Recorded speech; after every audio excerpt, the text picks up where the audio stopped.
सरकारने जरी मागण्या मान्य केल्या तरी विद्यार्थी मात्र आंदोलनावर ठाम आहेत। जोपर्यंत सरकार सर्व निर्णय लेखी स्वरूपात देणार नाही तोपर्यंत आमची माघार नाही, अशी ठाम भूमिका आंदोलक विद्यार्थ्यांनी घेतली।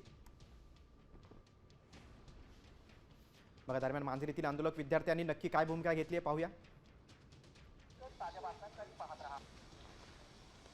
आपल्यासोबत निशा साबळे आहे। निशा, आता आदिवासी मंत्र्यांनी सांगितलंय की ज्या वयाची अट जी आहे ती शिथिल करण्यात येणार आहे, काही मागण्या ज्या आहेत तेही ते मान्य करणार आहेत। यावरती तुम्हाला हे मान्य आहे का की आंदोलन चालूच राहणार आहे? त्यांनी जे वयाची अट किंवा ज्या मागण्या आहेत बाकीच्या त्या म्हणजे स्थगित करण्यात येणार आहेत किंवा त्या मान्य करण्यात येणार आहेत, हे जे त्यांनी मांडलेलं आहे त्यासाठी मी त्यांचं खरं तर आमच्या सगळ्या विद्यार्थ्यांच्या वतीने त्यांना धन्यवाद देते। आपण जी आमची मुख्य मागणी आहे 12,500 पदांची विशेष पदभरती, त्याच्यावरती काहीतरी सकारात्मक निर्णय येतोवर हे आंदोलन चालूच राहील। 12,500 पदांची विशेष पदभरती, त्यानंतर जी गडचिरोली येथे ज्या विद्यार्थ्यांनी मृत्युमुखी पडल्या त्यांच्या कुटुंबियांना तात्काळ मदत करण्यात यावी, आणि जे सेंट्रल किचन पद्धत आहे ती आश्रमशाळेतील विद्यार्थ्यांवरती अन्यायकारक अशी पद्धत आहे।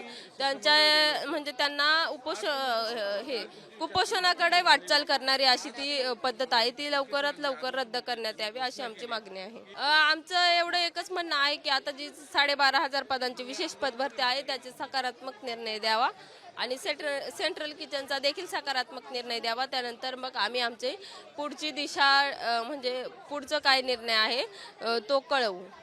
म्हणजे तुमचं आंदोलन हे चालूच राहणार? हो, आंदोलन चालूच राहणार आहे। कॅमेरा किरण काजवेसह सागर साम टीव्ही, मांजरी, पुणे।